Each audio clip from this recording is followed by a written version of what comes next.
So tell me, how did this collaboration with Sam Mendes come about? So Sam and I had worked together a couple of times before in scripts that hadn't gone for sort of rights issues. So one day he phones me up, I'm writing in my pajamas, I get a call from Sam Mendes, and yeah, a few months later I end up here. But this film is so challenging. What are the major challenges that you guys tackle while writing? The hardest part of writing this is it's a script in real time.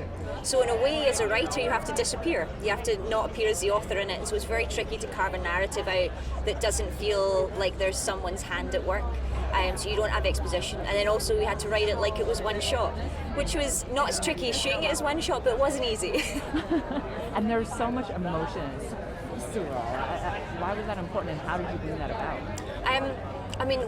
I feel like the most important part of any film is the characters and the emotions that they bring, and war is obviously a very visceral subject. And I did a lot of research in the First World War. I went to France, I read a lot of first-hand accounts, and I was just trying to capture what those young men went through. That's amazing. So what do you hope the viewers will take from this movie?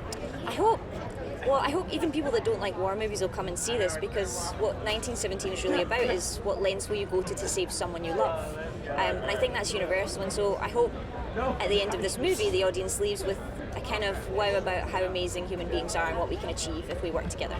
The sets are so incredible. Tell me about actually building them out and how large the ones. It's a monumental task, very much the way they would have done it back in 1917. We had the weather threw everything at us. We had the same issues that they would have had. It was very complicated to do, extremely complicated to do. I can't tell you how hard it was, but I'm looking forward to seeing it. I haven't seen it for myself, so I've been looking forward to it. Being a man that actually built it, when you were there and you had all of these monumental, obstacles, what were you most surprised that you were able to overcome and get done? I got it. The mud.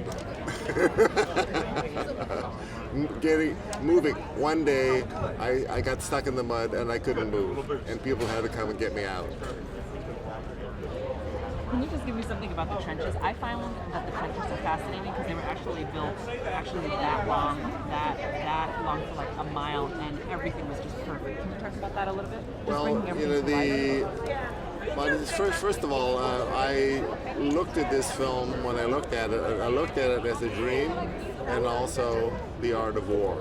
I thought that the audience, if we did the reality of the war in the way that the war was, it would be too hard. And so I decided that we would take it on as a task to create something that was, even though it was difficult and it was real, but there was some beauty in it. And I think that's the way all of the soldiers looked at it at some point, because they had to find some solace in their environment. And so they painted, they did little art projects and things to pass the time, and we honored that. I feel like this movie is kind of a dream, but it's also the art of war. So how do you compose something that's dreamy yet shows the reality of war? Probably just by trial and error. You try certain bits of music, look at it against the image, and you see what works, and ask yourself why in retrospect, and just pieces of a puzzle. And working with these two, working with Sam Mendes is just incredible, and then Roger Deakins on top of that, and it's been really amazing to compose like the art that they've created. Yeah, real high stakes. Just know you have to come ready to do your very best and work carefully and slowly and make finite progress. Yeah. And everyone talks about how this film is just, it's just a cinematic feat. It's just a directorial feat. So how do you compose for something like that? Oh, well, it's a good question. Again, you want to rise up to it, but I think you just don't want to push the drama. The drama is unfolding at its pace, and the music kind of has to stay with it in present tense.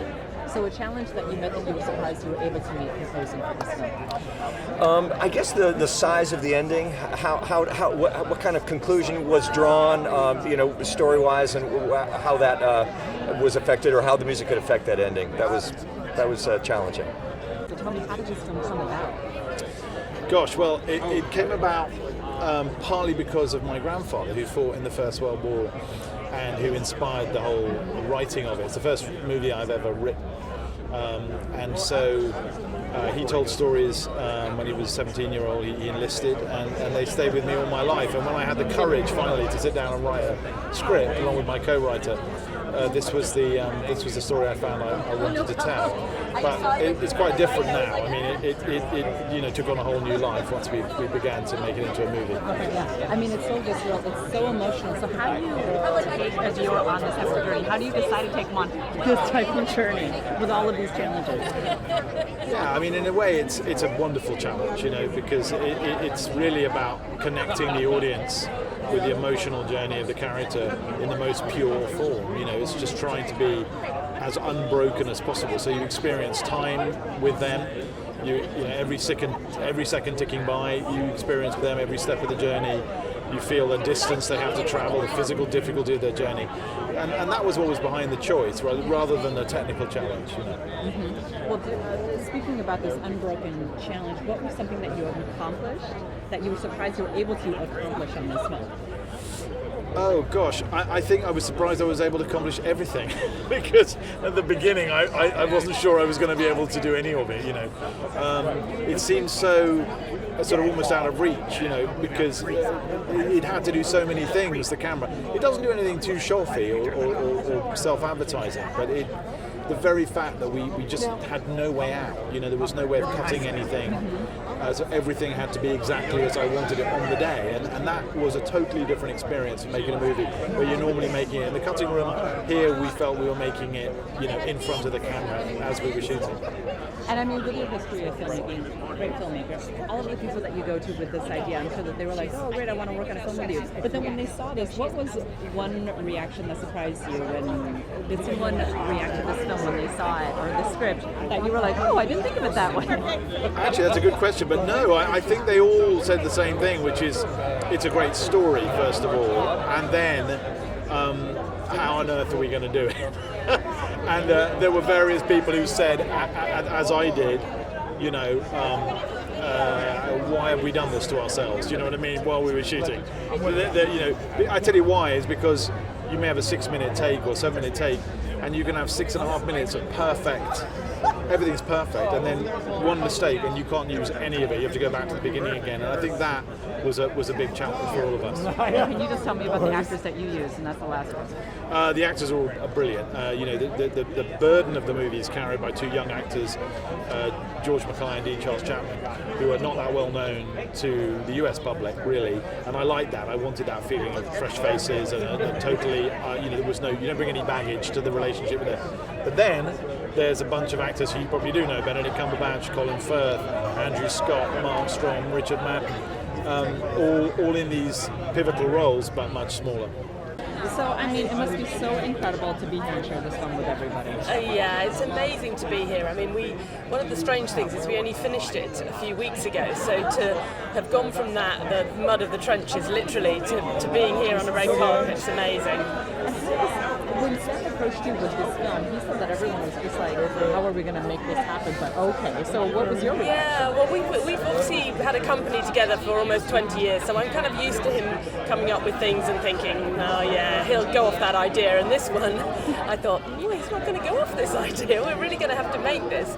And then it was just a practical question of working out how to find places where we could film that would replicate northern France, because obviously the real locations you can't film at, they're all memorials now, and so that was tricky, looking across the UK to find the scale he was looking for. And what was the biggest challenge that you were surprised you were able to overcome? It was actually the weather, because if you think about it, because it's all shot in a single shot, you had to get day by day the weather to match, and of course we were shooting across 65 days. The chances of the weather matching are zero. But we were really lucky, both in terms of being able to, when it was very, very sunny, we were able to rehearse, and then when the cloud came over, we would quickly go into shooting mode and shoot the scene. If it poured with rain, then we would rehearse, or we'd go into one of the indoor sets. So it was juggling that was the most tricky logistical challenge. That's so interesting. And this is a very personal story for Sam. Do you think that it was all translated, like all of that emotion? Yeah, definitely, because it's not about his grandfather. You know, George's character isn't Sam's grandfather at all, but I think the emotion that he felt in terms of the subject matter has really translated on screen, and certainly the early reactions we've had, people find it incredibly moving, and I think that's to do with the fact that Sam himself finds that generation so moving, you know, what they sacrificed for all of us. And I love the fact that everyone's talking about like the technical masterpiece that it is, but I mean, so emotional, so visceral.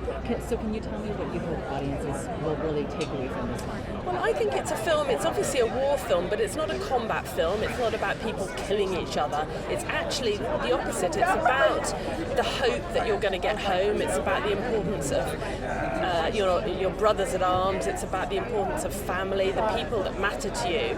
These are the themes that run through the film, and the things that I think people are going to find very moving about it. I mean, being in a film like this, there must have been so many breakdowns. Yeah, there were.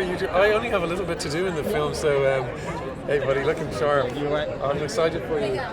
I think a sorry. little bit is a lot.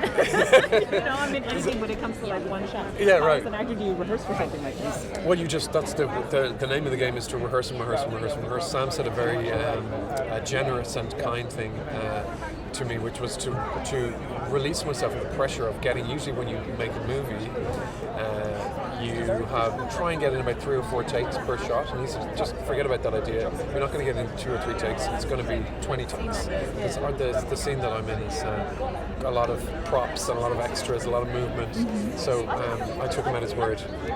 Was there? I mean, doing a movie like this, it's so technically challenging. Was there ever a point where you were like, why did I even come on this? Oh my God! Well, because you know, you're just coming in for a little chunk of time. You don't want to be the guy that messes it up. But I was the guy that messed it up. Definitely. Yeah, but you got to make mistakes, you know, in order to find cinema gold. And then you worked with Sam Mendes and Roger Deakins. Yeah. Yeah, absolutely amazing. Sam and I have worked together. This is our 3rd time working together. I worked with Sam in the theatre and on Spectre. So it's always nice to be asked back as an actor because it means that you didn't mess up too much the last time. So that was great. And Roger Deakins, I mean, it's the most extraordinary feat of cinematography I've ever seen in my life. It really is unbelievable. So this film is so incredible. As an actor, what is the name of the game? I mean, how do you prepare for something like this? Is it just rehearsal? What's going on? Yeah, I mean, we did a lot of research. I think that was a big part of it. And I've never really had to do as much research as I did for this before with other projects. Me and Jules, we went to France, we went to Belgium. We looked at some great museums. I read a book called The Western Front Diaries, which is snippets of diary entries from soldiers that fought in the war. And I found that my great-great-grandfather had a diary entry in that book. So that was great research. That's incredible. And when you walked on set, were you just amazed at how everything was so practical and so like truly inch perfect? I was. I mean, it kind of had to be for this film. Like, we filmed it in one continuous take, and to achieve that, we had to start 6 months rehearsals before shooting, which is kind of rare as an actor. You know, you don't normally get to do that. But it wasn't ever really overwhelming. Like Sam Mendes, the director, did a real good job in just sort of easing us into, you know, gradually sort of learning the steps as we went along. So when you first saw this script and you said, "Oh, it's all in one shot," that didn't surprise you? That didn't like shock you? It surprised me.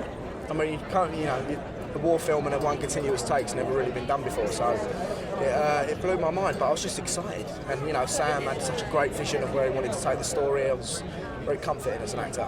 And you talked a little about working with Sam, but you also have Roger Deakins. I mean, that's just setting the gold. So can you talk about the combo of the two? Amazing. I mean, they really do work really well together. I think that, you know, they've done quite a few other films together before.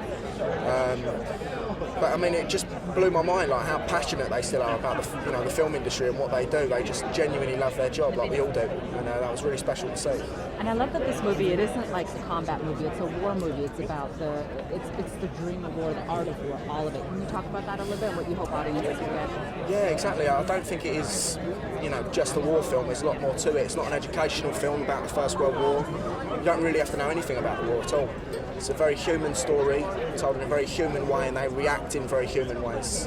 And rather than two soldiers, they're just two men. You know, there's much more than just a uniform. I think that resonates well in this film, and it's it's quite a lot to take in, but it's a good roller coaster of a film. So, tell me, as an actor, how do you undertake a role like this? Oh well, it was a mixture of. Well, we had 6 months rehearsal to understand the making of the whole piece, because obviously it appears to all be one take, and then within that time, I guess it's just.